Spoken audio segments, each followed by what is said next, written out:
Good morning, ladies and gentlemen, boys and girls. It's the one and only Jay Stein coming at you with a pre-market update. First off, I want to apologize to everybody. I know everybody's freaking out. Where was Jay Stein yesterday? I was still alive, still am. Some other things came up and I wasn't able to do a video. Anyways, so where to start today? Everything's flat. Everything. I mean, I'm looking around. I'm like, there's got to be something, wrong or something happened. There's just really not. It's more of the same. Crude is flat. The VIX is flat. What else? 10-year. Look, the one thing I didn't talk about yesterday that is of significance is the 10-year, and it's at 172, which again is fine. For me, it's once it gets above 1.8, that's when I'm going to actually start really kind of paying attention to it. And beyond that, that's when it starts getting plugged into my strategy and the risk of that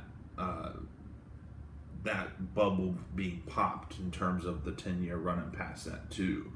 The dollar is actually down a little bit as of right now, fractionally. But again, it's just been running pretty much flat.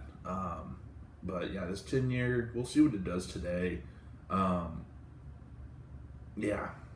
it stays kind of where it's at. And there's one less headache for me to deal with. Anyways, so dollar, 10-year, the VIX.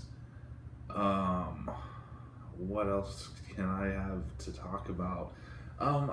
Look, Bitcoin, it's continuing its run up. It's of course teetering like it always does, but it's knocking on that 60,000 again. Getting a little bit closer. We're sitting at like 58, 57.7, somewhere in that neighborhood. So I'll take that all day, so long as it doesn't, dramatically drop. That would suck.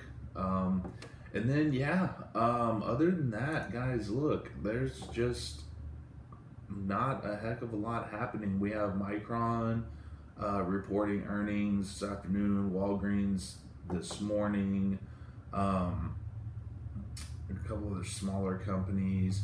The only other things that we have coming out are the indexes. All right, so we have the mortgage applications. That could have some effects. If that all, we'll see. If that all of a sudden is dropped off, that's gonna kind of be a yellow light, if you would, to the markets. See, I'm still working on my cup of coffee out of a pint glass. Still working on it, so I'm still a little sleepy.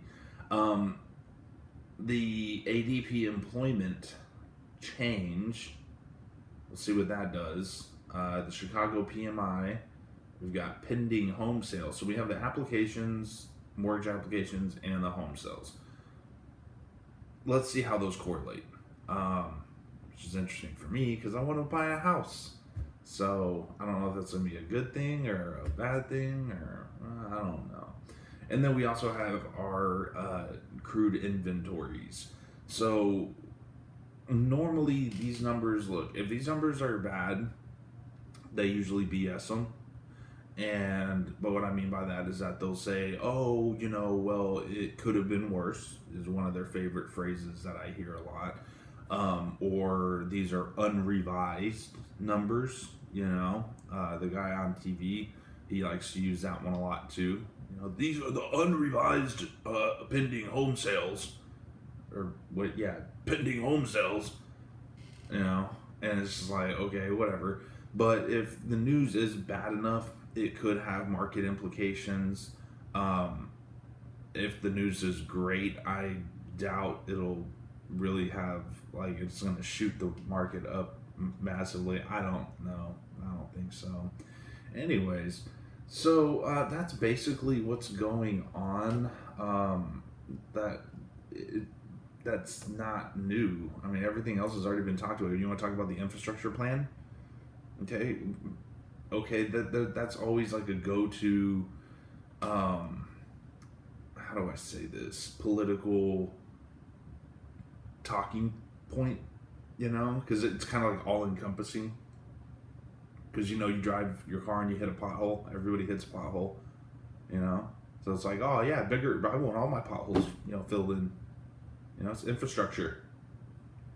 You know, infrastructure is good. It's really good. Other than that, guys, look, there's some other minor things happening that I just don't feel the need to waste time in. This video's gone on long enough. And as always, I will be around today, so if any news does come up, I will bring it to you as quickly as possible. Otherwise, good luck, happy trading, and I'll holler at you later.